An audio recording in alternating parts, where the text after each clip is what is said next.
Welcome to Virupakshi news channel. వార్తలు చదువుతున్నది విరూపాక్షి లతారెడ్డి. ఈనాటి సంక్షిప్త వార్తలు. ఏపీ కేబినెట్ సమావేశం నిర్ణయాలు. ఏపీ సీఎం చంద్రబాబు అధ్యక్షతన జరిగిన మంత్రివర్గ సమావేశం ముగిసింది. ఈ సమావేశంలో పలు కీలక నిర్ణయాలు తీసుకున్నారు.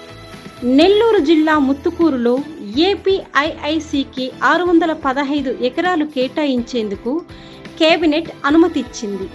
ఇక్కడ పారిశ్రామిక పార్కు ఏర్పాటు చేయాలన్న ప్రతిపాదనకు ఆమోదం తెలిపింది. సత్యసాయి జిల్లా తాడిమరిలో అదానీ పవర్కు 500 మెగావాట్లు, వైఎస్ఆర్ కడప జిల్లా కొండాపురంలో 1000 మెగావాట్ల పంప్డ్ స్టోరేజ్ ప్రాజెక్టులకు భూ కేటాయింపునకు ఆమోదం తెలిపింది. ఎకరానికి 5 లక్షల చొప్పున భూమి కేటాయించాలని కేబినెట్ నిర్ణయించింది. 2260 స్పెషల్ ఎడ్యుకేషన్ టీచర్ల నియామకానికి కేబినెట్ ఆమోదాన్ని తెలిపింది. హైదరాబాద్లోని పొట్టి శ్రీరాములు తెలుగు యూనివర్సిటీని ఏపీకి తరలించే ప్రతిపాదనకు ఆమోదం లభించింది. విద్యార్థులకు కోచింగ్ ఇచ్చేందుకు స్టడీ సెంటర్ల ఏర్పాటుకు అంబేద్కర్ ఓపెన్ వర్సిటీకి అనుమతి.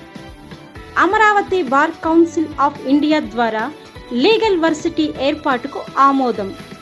దుకాణాల ద్వారా రేషన్, ఇతర సరుకులు ఇచ్చే ప్రతిపాదనపై కేబినెట్లో చర్చ జరిగింది. భోగాపురం వద్ద 500 ఎకరాలు కేటాయించే మంత్రుల బృందం ప్రతిపాదనకు ఆమోదం. ఏపీ లెదర్ ఫుట్వేర్ పాలసీ 4.0కి కేబినెట్ ఆమోదం. పెట్టుబడుల ప్రోత్సాహక బోర్డులో ఆమోదించిన 11 సంస్థలకు కేబినెట్ ఆమోదం. 30,000 కోట్ల పెట్టుబడులు, 35,000 ఉద్యోగాల కల్పనకు కేబినెట్ ఆమోదం. మంత్రివర్గ అజెండాలోని అంశాల తర్వాత తాజా పరిణామాలపై చంద్రబాబు చర్చించారు. మద్యం స్కామ్పై విచారణ పారదర్శకంగా జరుగుతుందని చెప్పారు. ఎవరూ తొందరపడి మాట్లాడి అనవసర వివాదాలకు తావివ్వద్దన్నట్లు చంద్రబాబు మంత్రులకు సూచించారు. ప్రధాని నరేంద్ర మోదీ ఆధ్వర్యంలో జరిగే యోగా డేను విజయవంతం చేయాలని ఈ సందర్భంగా కార్యకర్తలకు, నాయకులకు, మంత్రులకు పిలుపునిచ్చారు.